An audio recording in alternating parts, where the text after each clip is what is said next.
Hello दोस्तों, GDS all news channel में आपका बहुत बहुत स्वागत है। दोस्तों, आज मैं बताने वाला हूं कि जो सीईपीटी द्वारा भर्ती निकाली गई थी 70 पदों के लिए, तो उसमें क्या क्या पूछा जा सकता है। तो जो सीईपीटी द्वारा नोटिफिकेशन आया था भर्ती के लिए, तो उसमें जो मैंने वीडियो बनाई थी तो उसमें कमेंट आया था कि आप उसकी सिलेबस के बारे में बताइए। तो जो लास्ट पेज में पीडीएफ में ये सिलेबस लिखा हुआ है, सिलेबस टाइप में, कि इसमें क्या क्या पूछा जा सकता है। ये जितने भी ये टेक्निकल चीज़ें हैं, सॉफ्टवेयर से रिलेटेड हो, चाहे वो कोई मोबाइल एप्लीकेशन हो, चाहे वो कोई लिंक हो, तो वो किस हिसाब से पूछा जाएगा, क्या क्या चीज़ पूछी जा सकती हैं, इसमें लिखा हुआ है। तो इसको मैं एक एक करके थोड़ा सा बता दूंगा, फिर आप डिटेल आप गूगल सर्च करके पढ़ सकते हैं ना। तो चलिए दोस्तों, शुरुआत करते हैं। तो दोस्तों, फर्स्ट नंबर पे लिखा है यूआई। यूआई का मतलब होता है यूज़र इंटरफेस। इसका मतलब ये होता है, जो दोस्तों, यदि आप किसी ऐप को चलाते हैं या किसी वेबसाइट को खोलते हैं, तो वह हिस्सा जो आपको दिखता है, कि मतलब जब आप किसी ऐप को खोलते हैं तो वो आपका इंटरफेस क्या होता है, उसमें क्या दिखता है, या वेबसाइट में क्या दिखता है, और उसका आप इस्तेमाल कैसे करते हैं, उसके बारे में इसमें लिखा हुआ है। यूआई ये कहलाता है। और इंडिया पोस्ट की जो इस्तेमाल के लिए वेबसाइट है, जब आप उसको खोलते हैं तो उसका जो फेस होता है, किस तरह दिखता है, उसको कैसे सेट करना होता है, चाहे वो फॉर्म भरने का हो, चाहे वो लॉगिन करने का हो, चाहे जो भी हो, है ना। आप उसको कैसे यूज करते हैं, वो इसके बारे में यूआई कहलाता है। आप ये सब गूगल से डिटेल पढ़ सकते हैं। और इसमें लिखा हुआ है react, react JS, next JS, node JS. तो ये नेक्स्ट जेएस वगैरह ऐसी चीज़ें हैं, जैसे मान के चलिए, ऐसी टेक्निकल ये टर्म होता है कि जिसमें वेबसाइट या वेबसाइट एप्लीकेशन बनाई जाती हैं। जैसे चाहे वो इंडिया पोस्ट की वेबसाइट हो, ऑनलाइन कोई पोर्टल हो, या आपका कोई प्रोफाइल डैशबोर्ड हो। मान के चलिए आप सीपीटी में, सॉरी, आप यदि इंडिया पोस्ट में अपना लॉगिन करके देखते हैं, तो आपको जो डैशबोर्ड दिखता है, आपको पूरी इन्फॉर्मेशन दिखती है, अकाउंट से रिलेटेड हो, चाहे वो बैंक बैलेंस, जितना भी एरिया जो दिखता है, वो नेक्स्ट जीएस कहलाता है। और एक होता है नोड जीएस। नोड जीएस में वेबसाइट का जो बैकएंड होता है, यानी कि जो एक हिस्सा होता है लास्ट का। जैसे कि मान के चलिए, बैकएंड का मतलब होता है यूज़र नेम और पासवर्ड चेक करना। आप कोई पासवर्ड भूल जाते हैं या पासवर्ड बनाते हैं, लिखते हैं, तो उसको बैकअप करके रखना, उसको संभाल के रखना। जब आप किसी पासवर्ड को ढूंढते हैं, उसको फॉरगेट करते हैं, है ना, तो उसको सुरक्षित रखना और उसको बना के रखना, वो डेटाबेस से जानकारी निकालना, ये सब नोड जीएस कहलाता है।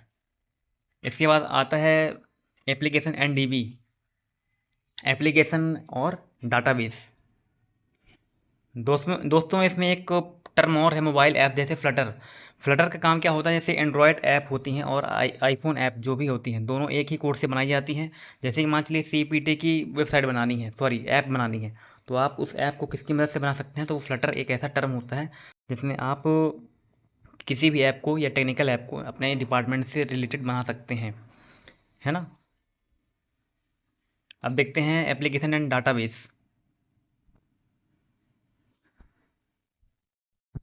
जैसे इसमें दिया है API development, Golang and Java, spring boot. जो भी सॉफ्टवेयर इंजीनियर्स होते हैं, जो भी टेक्निकल की पढ़ाई कर रहे हैं, चाहे वो पॉलिटेक्निक हो, चाहे इंजीनियरिंग हो, चाहे जिसका भी वो सॉफ्टवेयर का कोर्स कर रहे हों, तो इसके बारे में ज़रूर पढ़ाया जाता है। तो इसके बारे में आपको टेक्निकल टर्म को आप समझना होगा, आप गूगल में डिटेल कर सकते हैं। तो मैं थोड़ा थोड़ा इसमें बता देता हूँ। तो इसमें जो एपीआई होता है, वो दो सॉफ्टवेयर के बीच काम करता है। एक मतलब एक इन्फॉर्मेशन लाने का काम करता है। जैसे आप कोई इन्फॉर्मेशन मंगाते हैं, जैसे रूल 38 में आपने अपना लॉगिन करा, तो जो स्टेटस बताता है, तो जो आपको जानकारी मिली वो कहाँ से मिली, कि इस कर्मचारी का हमको डेटा चाहिए, या इस कर्मचारी का हमको कुछ भी देखना है, तो वो जानकारी कहाँ से लाता है। तो एपीआई एक ऐसा माध्यम होता है जो डेटा को लाती है, आपका डाटा लाती है, जिससे आप देख पाते हैं। और ये जो गोलैंग होता है, जो गोलैंग लिखा हुआ है इसमें, गोलैंग होता है एक प्रकार की भाषा होती है। आप किसी भी भाषा में इसको सेट कर सकते हैं, किस भाषा में आपको आंसर चाहिए या किस भाषा में आपको जानना है ना। लाखों रिक्वेस्ट जैसे कोई करता है एक साथ, तो उसको संभालना इसका भी काम होता है, कि ये तुरंत आपके भेजे गए संदेश को तुरंत ये प्राप्त करे। फिर एक आता है ये जावा स्प्रिंग बूट।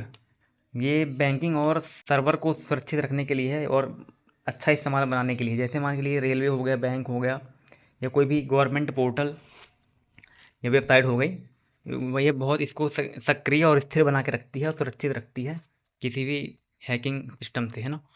तो ये सब इसका यूज है, आप डिटेल में पढ़ सकते हैं। फिर आता है इसके बाद CI/CD, ये डेटाबेस जो ऊपर का मैंने बताया, ये आप गूगल में कर सकते हैं, क्रोम में सर्च करके देख सकते हैं डिटेल में।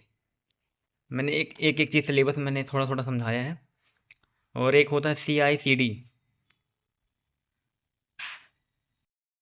तो दोस्तों इस CI/CD में इसका कुल मिला के मतलब होता है कि कोड रिपोजिटरी,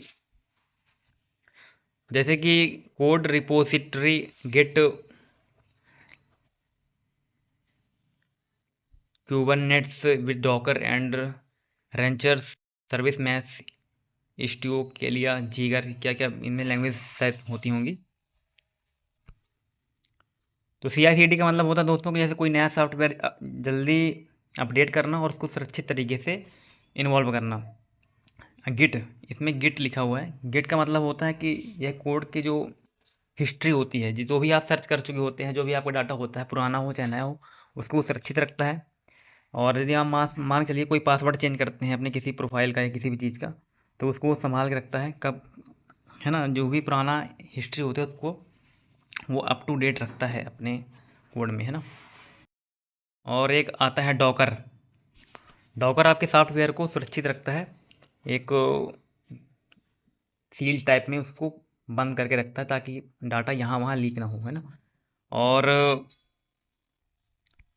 तो दोस्तों इसमें बहुत सारी टेक्निकल चीज़ें हैं जो सॉफ्टवेयर, डेटाबेस एंड जितनी भी URL हैं, लिंक हैं, उनमें सब काम करती हैं। तो आपको एक ही डिटेल समझाना यहाँ पे मुश्किल है, बट आप एक एक चीज़ को सर्च करके डिटेल में पढ़ सकते हैं।